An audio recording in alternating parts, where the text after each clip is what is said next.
মুসলমান পূজায় যাইতে পারে না। মুসলমান পূজা তো গেছে গেছে কি আবার করে আমাদের পূর্বপুরুষ নাকি হিন্দু ছিল, বলেন নাউজুবিল্লাহ। আমাদের পূর্বপুরুষ হিন্দু ছিল, কথা বলে না, কথা বলে না। আরে আমাদের বাপ-দাদারা কি হিন্দু ছিল? এই মগার বক্তব্য কি দেয় আমাদের পূর্বপুরুষ বুঝি হিন্দু ছিল। পূজা আর পূজা এটা মুদ্রার একই প্রকৃত, বলেন নাউজুবিল্লাহ। আচ্ছা বলে মুদ্রার একই প্রকৃত মানে কি? তারা যে পূজা করে আর আমরা যে পূজা রাখি, পূজা সহজে আদায় ইবাদত করি, এটা আমাদের পাশাপাশি, বলেন নাউজুবিল্লাহ। আরো কতটুকু বক্তব্য দেখি হয় যে আমাদের ধর্মের নাম যে ইসলাম। আরে ভাই, একজন হিন্দু যদি বলতো তাহলে বুঝতে তো পারতাম মন রে। এটা মুসলমানের বাচ্চা কি করে বলে ভাই আমাদের ধর্মের নাম নাকি ইসলাম না, বলেন নাউজুবিল্লাহ। আরো কি হয় স্লোগান দেয় ভাই হিন্দু মুসলিম ভাই ভাই, বলেন নাউজুবিল্লাহ। হিন্দু মুসলিম ভাই ভাই, আরে আসতে বলে কেন? হিন্দু মুসলিম কখনো ভাই ভাই হতে পারে? দেখেন দেখো মা দুর্গার বাণী এটা সমস্ত জাতির জন্য, বলেন নাউজুবিল্লাহ। সমস্ত জাতির জন্য কি মা দুর্গার বাণী না আল্লাহর কালাম? সুরা বলেন না কার কালাম? আল্লাহর কালাম। আল্লাহ তাআলা কোরআনের মধ্যে বলেন যালিকাল কিতাবু লা রাইবা ফিহি হুদাল লিল মুত্তাকিন। এটা এমন একটা কিতাব যে কিতাবের মধ্যে কোনো সন্দেহ নাই, কোনো ভুল নাই। এটা প্রত্যেকটা মুত্তাকি বান্দার জন্য আল্লাহ তাআলা হেদায়েত স্বরূপ দিয়ে দিয়েছেন। সুবহানাল্লাহ। আর এবং মা দুর্গার বাণী বলে সমস্ত জাতির জন্য, বলেন নাউজুবিল্লাহ। তাই নয় আরো হয় আমরা মা দুর্গার 10 হাতের শক্তি নিয়ে আমরা এবার নির্বাচনে পাস হব, পুরো দিন হব। মা দুর্গার শক্তি নিয়ে কেউ কি বিজয় লাভ করতে পারে? বলেন বিজয় লাভ করতে পারে? কেউ যদি কোনো জায়গায় বিজয় লাভ করতে চায় তখন সর্বক্ষেত্রে তাওয়াক্কুল এবং শক্তি কার কাছে চাইতে হবে? আর যদি বলেন কার কাছে চাইতে হবে? এটা আমার কথা না, আল্লাহর কথা। আল্লাহ তাআলা কোরআনুল কারীম মধ্যে বলেন ইন্নাল্লাহা আলা কুল্লি শাইইন কাদির। একমাত্র সমস্ত কিছুর ক্ষমতাবান কে? আল্লাহ। আর যদি বলেন কে? আল্লাহ। মা দুর্গার শক্তি মনে কইছি যাইতে পারলাম না, যদি ফাইতা মেরে। সবচেয়ে বড় কষ্টের কারণ হলো দেখলাম আলেম উলামা চুপ্পা লাগাইয়া, পাতি লাগাইয়া, কুর্তা লাগাইয়া ওই পূজা মণ্ডপে পয়সা মিষ্টি খায়, ঠিক না ঠিক? আল্লাহর কসম করে বলি যে সমস্ত আলেমরা পূজার মধ্যে গিয়া মিষ্টি খাইয়া ওই দেবদেবীর সামনে পয়সা নর্তকীর নাচ দেখছো, আল্লাহর কসম করে বলি তুমি আলেম হইয়া তুমি শিরক কাজ করছো, অথচ তুমি নিজে মানুষকে শিরক কাজ থেকে ফিরাবার জন্য বয়ান করো। মুসলমান পূজায় যাওয়া হালাল না হারাম? আসতে বলে হালাল না হারাম? হারাম। কোন মুসলমান পূজার মধ্যে যাইতে পারবে না, কারণ পূজা মুসলমানের কালচার নয়, পূজা মুসলমানের কালচার নয়। এটা হলো ভিন্ন ধর্ম অবলম্বী যারা আছে, হিন্দু ধর্ম অনুসারী যারা আছে, তারা পূজার মধ্যে যাবে, তারা তাদের ধর্ম পালন করবে। কিন্তু কোন মুসলমানের বাচ্চা যদি পূজার মধ্যে গিয়ে যদি মিষ্টি খায়, তুমি শিরক করে দিছো, তাড়াতাড়ি আল্লাহর কাছে তওবা করো, আর না হয় আল্লাহ মাফ করবেন কিনা কোনো গ্যারান্টি নাই। মুসলমান পূজায় যাইতে পারে? যাইতে পারে না। মুসলমান পূজা তো গেছে গেছে কি আবার করে আমাদের পূর্বপুরুষ নাকি হিন্দু ছিল, বলেন নাউজুবিল্লাহ। আমাদের পূর্বপুরুষ হিন্দু ছিল, কথা বলে না, কথা বলে না।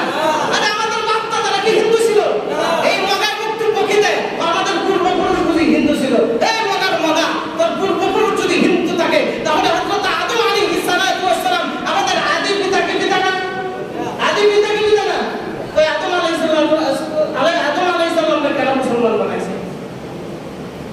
এরকম গাঁজাখুরি বক্তব্য, এরকম গাঁজাখুরি বক্তব্য যারা দেয় তাদেরকে বলতেছি তোমরা যারা এরকম বক্তব্য দিয়েছো তওবা করো আল্লাহর কাছে, আল্লাহ মাফ করলে করতে পারে। তবে যতটুকু আল্লাহর কোরআনের আয়াত অনুযায়ী জানলাম যে শিরকের গুনাহ আল্লাহ কখনো ক্ষমা করে না। এই জন্য যারা শিরক করছো আল্লাহর কাছে মাফ চাও, দেব আল্লাহ মাফ করে না। হয় আমাদের পূর্বপুরুষ কি করছে? আমার পূর্বপুরুষ নাকি হিন্দু ছিল, নাউজুবিল্লাহ বলেন। অথচ মূর্তি পূজা যেটা, এটা মুসলমানের কখন থেকে শুরু হয়েছে? যে মূর্তি পূজা যারা করছেন তারা কখন থেকে শুরু করেছে? হযরত আদম নবী আলাইহিস সালামের মৃত্যুর পর থেকে 600 বছর পর থেকে মূর্তি পূজা চালু হয়েছে। এর আগে কখনো মূর্তি পূজা ছিল না। আমরা পূর্বপুরুষ নাকি হিন্দু ছিল, বলেন নাউজুবিল্লাহ। কখন থেকে শুরু হয়েছে মূর্তি পূজা? হযরত নূহ আলাইহিস সালামের জামানায় 5 জন আল্লাহর ওলি ছিল। কয়জন জুড়ে বলেন? 5 জন আল্লাহর ওলি দিয়া তারা বড় ইবাদত করতো, বড় আল্লাহর মাকবুল বান্দা ছিল, তাদের ইবাদতের কোনো শেষ ছিল না। তারা এত বুজুর্গ ছিল, ওই সময় জগৎ বিখ্যাত আল্লাহর ওলি 5 জন ছিল, যাদের ব্যাপারে আল্লাহ পাক রব্বুল আলামিন কোরআনুল কারীমের মধ্যে তাদের নাম ঘোষণা করেছেন, তবে মূর্তি হিসাবে। কি হিসাবে? মূর্তি হিসাবে। এই 5 জন আল্লাহর ওলি দুনিয়াতে থাকা অবস্থায় তাদের অনুসারী, তাদের ভক্ত যারা ছিল, তাদের সঙ্গে তাল মিলাইয়া তারা ইবাদত করত, তারা আল্লাহ তাআলার গোলামি করত, আল্লাহ তাআলা ইবাদত করত। এই 5 জন ব্যক্তি, এই 5 জন আল্লাহর ওলি যখন দুনিয়া থেকে বিদায় নিয়ে গেছে, বিদায় নেওয়ার পর আল্লাহর ওলিদের অনুসারী যারা আছে দুনিয়াতে, তারা যে আল্লাহর ওলিদের সঙ্গে ইবাদত করত, তারা এবার ইবাদত করা ছেড়ে দিয়েছে। এদিকে ইবলিস চান্স দিয়ে দিয়েছে। ইবলিস মানুষের শুরু করিয়া আয়েশা বলতেছে, কি হলো তোমরা ইবাদত করো না কেন? তোমাদের কারণ কি? ইবাদত না করার কারণ কি? এবার বলতেছে আল্লাহর ওলিদের সঙ্গে ইবাদত করে আমরা যে মজা পাইতাম, আল্লাহর ওলিরা দুনিয়া থেকে বিদায় নেওয়ার পর থেকে আমরা আর ইবাদতে মজা পাই না। এবার ইবলিস বলতেছে তাই নাকি? বলে হ্যাঁ। তাহলে আমি তোমাদেরকে একটা বুদ্ধি দেই। ইবলিসে কি বুদ্ধি দিব বুঝেন না? ইবলিস বলে শোনো, তোমরা ইবাদতে মজা পাইবা, তোমাদেরকে আমি একটা বুদ্ধি দেই। কি বুদ্ধি দিবেন বলেন? فَأَنِمْسِكُوا إِلَى مَجَالِسِهِمُ الَّتِي كَانُوا يَجْلِسُونَ عَلَيْهَا أَنصَابًا। নাউযুবিল্লাহ বলেন। নাউযুবিল্লাহ। ইবলিস বলতেছে শোনো, তোমরা ইবাদতে মজা পাইবা। যে 5 জন আল্লাহর ওলি, যে 5 জন আল্লাহর ওলির ব্যাপারে আল্লাহ তাআলা কোরআনের মধ্যে বলেছেন, قَالُوا لَا تَذَرُنَّ آلِهَتَكُمْ وَلَا تَذَرُنَّ وَدًّا وَلَا سُوَاعًا وَلَا يَغُوثَ وَيَعُوقَ وَنَسْرًا। সুবহানাল্লাহ বলেন। আল্লাহ বলেন এরা 5 জন আল্লাহর ওলি হলো। আল্লাহ বলেন একজনের নাম হলো ওয়াদ্দুন, একজনের নাম কি? ওয়াদ্দুন, আরেকজনের নাম হলো সুআউন, আরেকজনের নাম ইয়াগুস, আরেকজনের নাম হলো ইয়াউক, আরেকজনের নাম হলো নাসর। এই 5 জন ব্যক্তির ব্যাপারে আল্লাহ তাআলা বলেন যে قالوا لا تذرن آلهتكم ولا تذرن ودا ولا سواعا ولا يغوث ويعوق ونسرا। এই 5 জন ব্যক্তির ব্যাপারে আল্লাহ তাআলা বলেন। যখন মারা গেছে ইবলিস এসে বলতেছে এক কাজ করো, তোমাদেরকে বুদ্ধি দেই। বুদ্ধিটা হলো এই 5 জন ব্যক্তির মূর্তি তোমরা তৈরি করো। বলেন নাউযুবিল্লাহ। নাউযুবিল্লাহ। এই 5 জন আল্লাহর ওলির মূর্তি তোমরা তৈরি করো, প্রতিমা তোমরা তৈরি করো।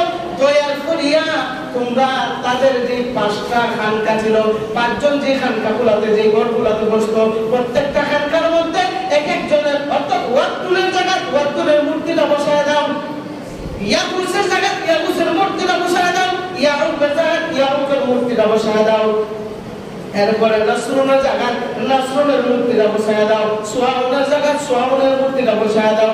এই মূর্তিগুলা সারিবদ্ধ একটা জায়গার মধ্যে বসায় দিয়া তোমরা যারা তাদের অনুসারী ছিলা, তোমরা গিয়া তাদের সামনে স্বয়ং আল্লাহর ইবাদত করা শুরু করে দাও। বলেন নাউযুবিল্লাহ। কার ইবাদত করে? আল্লাহর ইবাদত। কার ইবাদত? কার সামনে? ওই যে 5 জন আল্লাহর ওলি, এই 5 জন আল্লাহর ওলির মূর্তির সামনে। বলেন নাউযুবিল্লাহ। কে বলছে? কে বলছে? ইবলিস। কে বলছে? ইবলিস বলছে। কিসের জন্য বলছে? এরা যেন ইবাদত করে মজা পায়। বলেন নাউযুবিল্লাহ।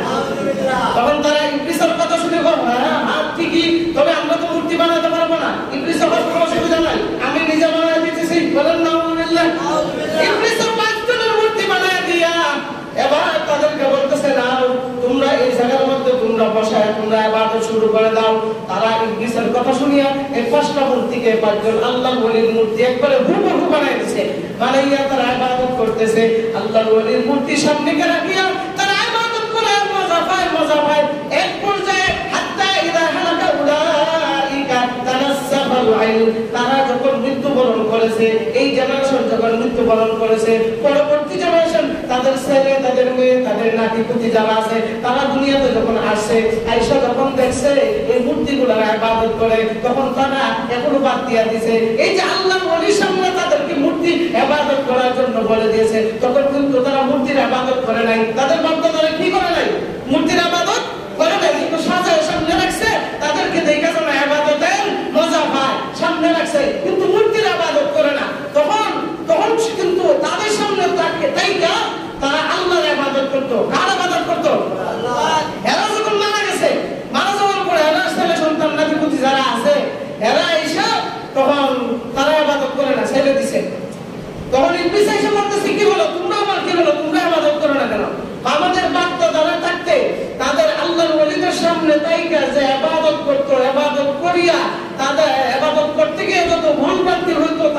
সংশোধন করতে পারতো। কিন্তু আমরা যদি ইবাদত করি, আমরা ইবাদত করলে আমাদের ভুল ত্রুটিগুলো কে সংশোধন করবে? বলেন নাউযুবিল্লাহ। কি করবে? কে সংশোধন করবে? এজন্য আমরা ইবাদত করি না। তখন ইবলিস বলতেছে, আরে শুনো, কিসের জন্য তোমরা ইবাদত করবে না? ইবাদত করে মজা পাইবা, সংশোধন করবো। কি করে? ওই যে পাঁচজন আল্লাহর ওলি দেখতেছো, এই পাঁচজন আল্লাহর ওলির মূর্তির সামনে তোমরা সিজদা দাও। বলেন নাউযুবিল্লাহ। সিজদা দিলে তোমরা ইবাদতের মজা পাইবা। বলেন নাউযুবিল্লাহ। বলেন তো মুসলমান কার সামনে মাথা নত করবে? আর জোরে বলেন, আল্লাহর নাম আসতে বলতে হয়। জোরে বলেন, কার সামনে? ওই মূর্তির সামনে মাথা নত করতে পারে? কিন্তু যে ব্যক্তি বলল যে আমাদের পূর্বপুরুষ নাকি হিন্দু ছিল, এই মজার মজা, আদম আলাইহিস সালাতু ওয়াস সালাম কখনো হিন্দু ছিলেন না। আদম আলাইহিস সালাতু ওয়াস সালাম ছিলেন মুমিন। আর তুই কাফিরের সম্পদ নিয়ে মূর্তি পূজায় গিয়া তুমি বলো আমাদের পূর্বপুরুষ নাকি হিন্দু ছিল। বলেন নাউযুবিল্লাহ। বলেন তো এই ঘটনাতে বললাম, এই যে পাঁচজন আল্লাহর ওলিকে কেন্দ্র করে যে মূর্তি পূজা চালু হয়েছে, বলেন তো এই মূর্তি পূজা যে চালু হয়েছে, এই পাঁচজন আল্লাহর ওলিতে তারা সঙ্গে ইবাদত করত। এর আগে কি কোনো মূর্তি পূজা ছিল? আদম আলাইহিস সালাতু ওয়াস সালাম মৃত্যুবরণ করার পর থেকে 600 বছর 600 বছর পর থেকে মূর্তি পূজা চালু হয়েছে। আর এখন আমাদের পূর্বপুরুষ নাকি হিন্দু ছিল। বলেন নাউযুবিল্লাহ। আমাদের পূর্বপুরুষ কখনো হিন্দু হতে পারে? হিন্দু ছিল না মুমিন ছিল? মুমিন ছিল। এই জন্য এই সমস্ত ভ্রান্ত বক্তব্য দিয়ে মুসলমানের ভিতরে ফাটল সৃষ্টি করবেন না। আল্লাহর রাস্তে বলি, তোমার যদি মুসলমানিত্বের ভিতরে রাখিয়া যদি মূর্তি পূজা করতে এত ইচ্ছা হয়, যাও মন্দিরে গিয়ে মূর্তি পূজা করো, কিন্তু আমার কখনো মুসলমান ভাইকে নিয়ে তাই না এই মূর্তি পূজার ভিতরে ঢুকাবো না। বলেন ঠিক কিনা? নম্বর 2 আরেকটা বক্তব্য দিছে, দেখেন কি পূজা আর পূজা, এটা মুদ্রার একই কপি। বলেন নাউযুবিল্লাহ। আচ্ছা বলে মুদ্রার একই কপি মানে কি? তারা যে পূজা করে আর আমরা যে পূজা রাখি, পূজা সহজে ইবাদত করি, এটা আমাদের পাশাপাশি। বলেন নাউযুবিল্লাহ। আচ্ছা বলে রমজানের মধ্যে আমরা কি রাখি? রোজা রাখি, ইফতার করি, সেহরি খাই, তারাবি করি। তারা পূজার সময় এগুলো কোনো কিছু করে? তো কিসের সাথে কিসের তুলনা দিলা? হাজারো এগুলোর বক্তব্য দিয়ে যদি তুমি বলো যে ব্যাখ্যা দাও যে আমি এগুলো বলি নাই, আল্লাহর কসম করে বলি, যে ব্যক্তি হিন্দুদের পূজায় নিজে কোনো খায় এসব মেটানোর জন্য যা অথবা না যায়, তুমি শিরিক করো, আল্লাহর কাছে তওবা করো। বলেন ঠিক করে নি? এই ধরনের বক্তব্য দিয়া মুসলমানের ভিতরে ফাটল সৃষ্টি করবে না। আরো বক্তব্য দেখি, হয় যে আমাদের ধর্মের নাম যে ইসলাম। আরে ভাই, একজন হিন্দু যদি বলতো তাহলে বুঝতে পারতাম মনে, এটা মুসলমানের বাচ্চা কি করে বলে ভাই আমাদের ধর্মের নাম নাকি ইসলাম না? বলেন নাউযুবিল্লাহ। আমাদের ধর্মের নাম কি জোরে বলেন? ইসলাম। আর জোরে বলেন ইসলাম। ইসলাম ধর্ম, এটাকে আমার কথা না আল্লাহর কথা? আল্লাহ তাআলা কুরআনুল কারীমের মধ্যে বলেন, আমি বলি এই খানা তাড়াতাড়ি কোরআন শরীফ উঠায়া সূরা আলে ইমরানের 11 নম্বর 19 নম্বর আয়াতের মধ্যে দেখ আল্লাহ তাআলা বলতেছেন, ইন্নাদ দীনা ইনদাল্লাহিল ইসলাম, আল্লাহর কাছে একমাত্র মনোনীত ধর্ম হলো ইসলাম। আর এই মালাউলে বলে আমাদের ধর্মের নাম নাকি ইসলাম না। বলেন নাউযুবিল্লাহ। তা আমরা বুঝতে পারছি, এই জন্যই তো তুমি মূর্তি পূজায় গিয়ে গীতা পাঠ করো। বলেন ঠিক না ঠিক? যে সমস্ত ব্যক্তিরা মুসলমান নাম ধরে লেবাস করে গিয়া হিন্দুদের পূজায় দুর্গা পূজায় গিয়ে আসে না, মুসলমান নাম দিয়া ওইখানের মধ্যে গীতা পাঠ করো, তো তোমাদের ভিতরে, তোমাদের মুখের ভিতরে জবান থেকে ইসলাম ধর্ম, এটা ধর্ম না, আমাদের ধর্ম না, এটা বাইরে হওয়া স্বাভাবিক। ঠিক না ঠিক? এই জন্য বলি যে তুমি যে এই ধরনের বক্তব্য দিয়েছো, আল্লাহর কসম করে বলি তোমার ঈমান নামক দৌলতটা নষ্ট হয়ে গেছে। ঈমান নামক দৌলতটা কি হয়ে গেছে? নষ্ট হয়ে গেছে। কারণ কোন মুসলমানের বাচ্চা আল্লাহর কালামকে অস্বীকার করতে পারে? অস্বীকার করতে পারে? যে জায়গায় আল্লাহ সুন্দর করে বলে দিয়েছেন, ইন্নাদ দীনা ইনদাল্লাহিল ইসলাম, ইন্নাদ দীনা ইনদাল্লাহিল ইসলাম, ইসলামই একমাত্র আল্লাহর মনোনীত ধর্ম। তাহলে এটা যদি আল্লাহর মনোনীত ধর্ম না হইতো তাহলে তো অন্য কিছু বলতে পারতো। অথচ আল্লাহ রাসূল এক হাদিসের মধ্যে বলেন যে কোন বান্দাকে যখন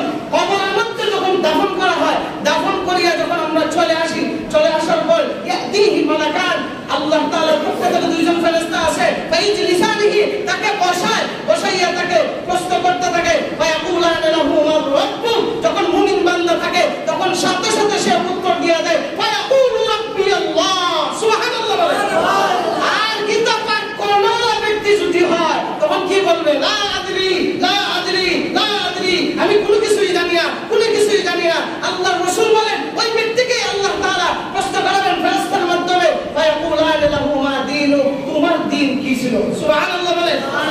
ওই সময় যে প্রশ্ন করবে, ওই সময় তুমি কি দিবা? তোমার বাপ দাদার ধর্ম, তোমার পূর্বপুরুষ হিন্দু ছিল, এগুলো বলবা? তুমি যদি কিতাব পাঠ করে নহলা ব্যক্তি হয়, তখন ওই সময় লা আদ্রি বলবা। আর একজন মুমিন যদি হয়, তখন সাথে সাথে উত্তর দিবে, সাথে সাথে উত্তর দিয়ে দিবে মায়াকুলু দীনিয়াল ইসলাম। সুবহানাল্লাহ বলেন। মুমিন ব্যক্তি যদি হয়, তখন উত্তর দিবে যে আমার ধর্ম হলো দ্বীন ইসলাম, আমার ধর্ম হলো ইসলাম, আমার দ্বীন হলো ইসলাম। ওই সময় উত্তর দিয়ে দিবে। আর এই শয়তানে গিয়া মূর্তি পূজায় গিয়া বলে আমাদের ধর্মের নাম নাকি ইসলাম না। বলেন নাউজুবিল্লাহ। এই ধরনের বক্তব্য আর কোনোদিন ভবিষ্যতে দেওয়ার চেষ্টা করবেন না। আল্লাহ তাআলার কোরআনের আয়াতকে নিয়ে টানাটানি, আল্লাহর রাসূলের হাদিসকে নিয়ে টানাটানি, এই ধরনের বন্ডামি আর পাঠ পরিবাদ দেন, এগুলো আর চলবে না। বলেন ঠিক না ঠিক? এরপরে দেখেন আরো কি হয়, স্লোগান দেয় হিন্দু মুসলিম ভাই ভাই। বলেন নাউজুবিল্লাহ। হিন্দু মুসলিম ভাই ভাই। আরে আসতে বলে কেন? হিন্দু মুসলিম কখনো ভাই ভাই হতে পারে? এ হলো হিন্দু, আমি হলাম মুসলিম, আমি ভাই ভাই হইলাম কেন? আল্লাহর আয়াত শুনেন, আল্লাহ কোরআনের আয়াত শুনেন। আল্লাহ তাআলা সূরাতুল হুজরাতের 10 নম্বর আয়াতের মধ্যে বলেন ইন্নামাল মুমিনুনা ইখওয়া, ইন্নামাল মুমিনুনা ইখওয়া, এক মুমিন অপর মুমিনের ভাই। সুবহানাল্লাহ বলেন। এই যে বক্তব্যটা দিছে, আল্লাহর কালামের আয়াতের বিরোধিতা হয়েছে কি হয়েছে না? তো তুমি কেমন মুসলমান, এমন বক্তব্য তুমি দেওয়া শুরু করো, পূজার মধ্যে গিয়া এমন স্লোগান দেওয়া শুরু করো যে স্লোগানের মধ্যে তোমার ঈমানই চলে যায়, ঈমানই চলে যায়। এমন ধরনের বক্তব্য তোমার মুখ ফুসকে বাইর হবে কেন? বলেন নাউজুবিল্লাহ। শুধু তাই নয়, আরো কি দিছে দেখেন, দেখো মা দুর্গার বাণী এটা সমস্ত জাতির জন্য। বলেন নাউজুবিল্লাহ। সমস্ত জাতির জন্য কি মা দুর্গার বাণী না আল্লাহর কালাম? সুরা বলেন না কার কালাম? আল্লাহর কালাম। আল্লাহ তাআলা কোরআনের মধ্যে বলেন যালিকাল কিতাবু লা রাইবা ফি হুদাল লিল মুত্তাকিন। এটা এমন একটা কিতাব যে কিতাবের মধ্যে কোনো সন্দেহ নাই, কোনো ভুল নাই। এটা প্রত্যেকটা মুত্তাকি বান্দার জন্য আল্লাহ তাআলা হেদায়েত স্বরূপ দিয়ে দিয়েছেন। সুবহানাল্লাহ। আর এবং মা দুর্গার বাণী বলে সমস্ত জাতির জন্য। বলেন নাউজুবিল্লাহ। কেমন পাঠা চিন্তা করছেন যে মানুষ ক্ষমতার রূপ গেলে কেমন পর্যায়ে না পাকি কথা মুখ থেকে বের হয়। শুধু তাই নয়, আরো হয় আমরা মা দুর্গার 10 হাতের শক্তি নিয়ে আমরা এবার নির্বাচনে পাস হব। বুড়ার দিন হবা মা দুর্গার শক্তি নিয়ে কেউ কি বিজয় লাভ করতে পারে? যদি বলেন বিজয় লাভ করতে পারে। কেউ যদি কোনো জায়গায় বিজয় লাভ করতে চায়, তখন সর্বক্ষেত্রে তাওয়াক্কুল এবং শক্তি কার কাছে চাইতে হবে? আর যদি বলেন কার কাছে চাইতে হবে? এটা আমার কথা না, আল্লাহর কথা। আল্লাহ তাআলা কোরআনুল কারীম মধ্যে বলেন ইন্নাল্লাহা আলা কুল্লি শাইইন কাদির। একমাত্র সমস্ত কিছুর ক্ষমতাবান কে? আল্লাহ। আর যদি বলেন কে? আল্লাহ। মা দুর্গার শক্তি মনে কইছি যাইতে পারলাম না, যদি ফাইতা মেরে মুসলমানের সন্তান হয়ে তোর মুখ থেকে কি বের হয়? মা দুর্গার 10 হাতের টুপি, এটা টুপি দিলে তো হাত ভেঙে দেবে। এত 10 হাতের শক্তি কোথায় দিব? নাউজুবিল্লাহ বলেন। এই জন্য মুসলমান কোন ক্ষেত্রে যদি বিজয় লাভ করতে চায়, কোন ক্ষেত্রে উদ্দেশ্য হাসিল করতে চায়, সর্বক্ষেত্রে তাওয়াক্কুল এবং শক্তি কার কাছে চাইতে হবে? আল্লাহ। আর যদি বলেন কার কাছে চাইতে হবে? আল্লাহ। কোরআন বিরুদ্ধ কি কি বক্তব্য দিয়েছে। শুধু তাই নয়, বলেন যদি কোনো হিন্দু ধর্মের লোক অন্যান্য ধর্মাবলম্বীরা যারা আছে তাদের কোনো শক্তি থাকতো কোনো কিছু করা, তাহলে তো হযরত ইব্রাহিম আলাইহিস সালাতু ওয়াস সালাম আমাদের কিসের পিতা? জাতির পিতা। কিসের পিতা? ইব্রাহিম আলাইহিস সালাতু ওয়াস সালাম মুমিন। ওনার বাবা হলেন আযর ঠাকুর। উনি মুমিন না কাফের? আর আজকে বলবেন না মুমিন না কাফের? একজন নবীর বাপ কি কাফের? একজন নবীর বাপ কাফের, ছেলে হইল নবী আর বাপ হইল কাফের। হাসরের ময়দানে বাপ পুত্র দেখা হবে। দেখা হওয়ার পর ইব্রাহিম আলাইহিস সালাতু ওয়াস সালামের বাবা আযর ঠাকুর চেহারা মলিন আর সুন্দরিয়া মলিন চেহারা নিয়ে দাঁড়াবে। তখন বলবে বাবা তোমাকে আমি বলছিলাম না যে দেবদেবীর পূজা করতে না, আমার কথাটা শুনলে তো অনেক লাভবান হইতো। তখন আয়েশা বলে বাবা তোমার কাছে আমি হাতে ধরে তওবা করলাম, ওয়াদা করলাম আর জিন্দেগিতে কোনোদিন আমি এই কাজগুলো করব না। তখন আল্লাহ তাআলার কাছে হযরত ইব্রাহিম আলাইহিস সালাতু ওয়াস সালাম দোয়া করবেন। কি করবেন? কার জন্য? বাপের জন্য। কার জন্য? কোথায়? হাসরের মাঠে। কোথায়? হাসরের মাঠে আল্লাহর কাছে দোয়া করবেন, আল্লাহ আপনি বলছিলেন পুনরুত্থান জীবনে হাসরের ময়দানে আপনি আমাকে কখনো বিচ্যুতি করবেন না।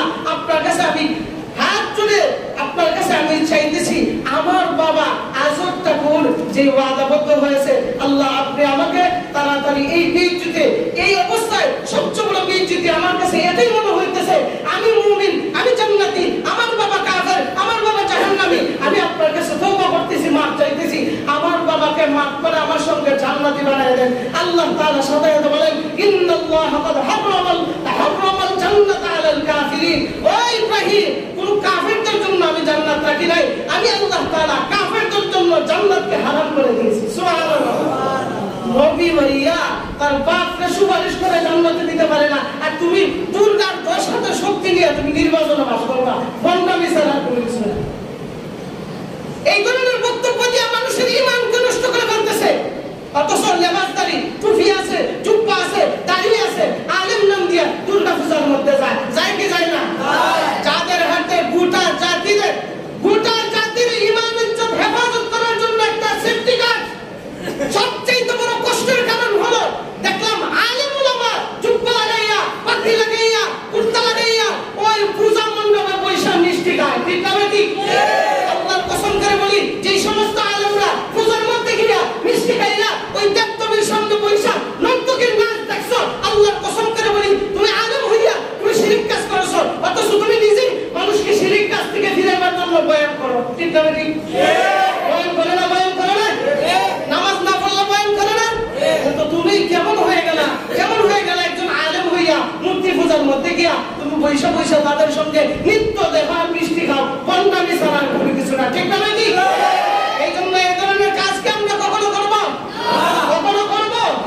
আরে ভাই, সমাজটা এখন এমন হয়ে গেছে, ঈমানের চাইতে ভুলের দাম বেশি হয়ে গেছে। কথা বলেন একটা ঈমান নামক দৌলত, এই ঈমানের চেয়ে বুড়াবুড়ির বুটের দাম বেশি হয়ে গেছে। ঠিক না ঠিক? এগুলো কাজ করা ঠিক নয়। আল্লাহ তোমাকে বুড়া পিটি এগুলো বুট পাওয়ার জন্য মূর্তি পূজায় গিয়া তোমার বুট নষ্ট করিয়া, মূর্তি পূজায় গিয়া তুমি বুট চাইয়া তোমার ঈমান নামক দৌলতটাকে নষ্ট করিয়া মানুষের সামনে হিসাব ছাড়া এই বন্দামি আল্লাহ কখনো পছন্দ করে না। ঠিক না ঠিক? এই ধরনের শিরিক কোনো কাজ আমরা করব? আল্লাহ তাআলা আমাদেরকে এই ধরনের শিরিক কাজ থেকে হেফাজত করুক, সবাই বলি আমিন। আর এই শিরিকের কাজের মধ্যে যারা আগ্রহী হয় শুনে রাখেন, মূর্তি পূজা এমন একটা জিনিস, একটা এক্সাম্পল দেই। দুইজন চুরি করতে গেছে, এর মধ্যে একজন হিসাব 5 ওয়াক্ত নামাজ পড়ে, এর চুরি করার নিয়ত না, কিন্তু যে চুরের সাথে গেছে এর সাথে থাকার কারণে এর কি কেউ জীবনে ভালো মানুষ করব? জুড়ে বলে না, ভালো মানুষ করব। অথচ 5 ওয়াক্ত নামাজি, একজন আল্লাহর ওলি, অন্তর্ভুক্ত, কিন্তু চুরের সাথে যাওয়ার কারণে চুরি করছে না, কোনো জিনিসও পারছে না, কিন্তু সাথে যাওয়ার কারণে তার নাম কি হয়ে গেছে?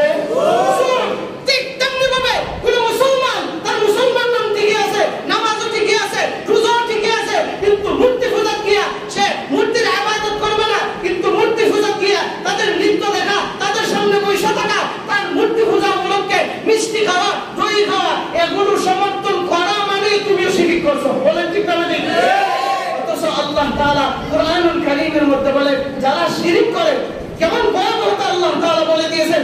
যারা শিরক করে আল্লাহ তাআলা বলেন লাইন আশরাকতা লা ইয়াহবাতান্না আমালুকা ওয়া লা তাকুনান্না মিনাল খাসিরিন। আল্লাহ তাআলা বলেন কেউ যদি শিরক করে আমি আল্লাহ তার জিন্দেগীর সমস্ত আমলগুলো বরবাদ করে দিই। বলেন নাউযুবিল্লাহ। এর চেয়ে বড় কষ্ট কি হতে পারে?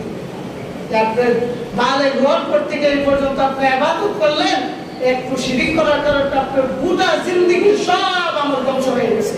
আল্লাহ পাক রব্বুল আলামিন এই ধরনের গুনার কাছ থেকে আমাদেরকে হেফাজত করুক, বলেন আমিন। আখির দাওয়ানা আলহামদুলিল্লাহি রাব্বিল আলামিন।